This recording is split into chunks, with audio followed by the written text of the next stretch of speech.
All right, guys, so one thing to keep in mind when you are free shaping, there's various stages of life that you're free shaping at. Personally, when I get a puppy at 8 weeks old, 9 weeks old, I'm starting with free shaping. I'm starting with the brain games because puppies are typically very food motivated. When you look at a puppy, usually food is their highest reward. So for my puppies, I'm free shaping as much as I can. I'm free shaping them getting on everything, interacting with anything they can away from me. I like to have puppies start with things away from me because I want them to feel confident in interacting with their environment. I don't want them to feel like they need to have me there to take care of them all the time. I want them to know that good things happen when they interact with their environment and when they go out and explore and are confident. So I reward that. I reward them getting on the couch. I reward them getting on place. I reward everything. When I'm first starting free shaping with an older dog or a dog that has a history already, so 1 year old, they already know handler focus. They're very focused on me, especially a dog that's very focused on me. I'll even help the dog by grabbing the object that we're gonna free shape.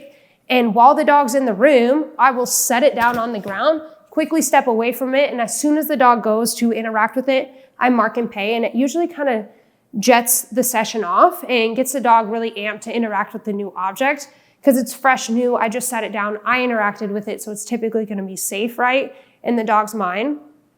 Now, when you have a dog that's 5 or 6 years old, a rescue, you're not really sure what the history is behind the dog, I would start with trying to help the dog with this. If you notice that the dog is a little bit more fearful or timid, lure them through it. Try to keep your sessions really fun and short.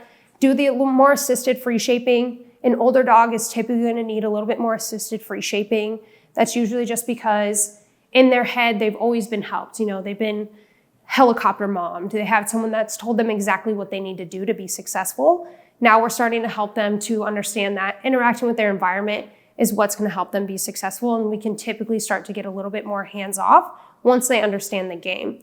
So again, you have to have patience with puppies. They're usually catching on like this.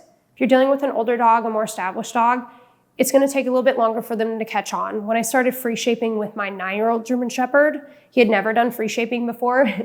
It required a lot of patience. I had to be pretty calm and just kind of wait him out for a lot of things and really pay attention to that successive approximation. If my dog would start off by just staring at me, as soon as he would disengage from me, he's not even moving, he's sitting in front of me, he just disengages and looks towards the place bed, I'm gonna mark and pay that because it's not that he even moved towards the place bed. He disengaged from me to look at it. That's enough for me. You can take those small, tiny wins as a win and pay that. Again, the higher reward, the more fun the game is for your dog. Just like when you go to the casino, you're getting paid.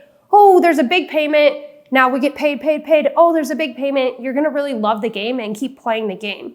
So that's the same mindset that your dog's gonna have. So high reward, short and sweet sessions. And again, pay attention to the dog in front of you. Do they need that assistance? Are they capable of doing it on their own? And you just need to be a little bit more patient. And what are your end goals?